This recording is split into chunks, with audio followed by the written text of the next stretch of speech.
ابوالفضل بنشین رحیمی. رفیقم تا درد دل بگویم، تنظیم علی ببین اکبر چی واقعی. کرده فلک با حال و روزم، ببین چی کرده فلک با حال و روزم.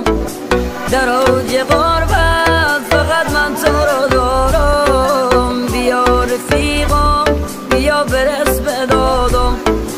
در اوج غربت فقط من تو رو دارم، بیا رفیقم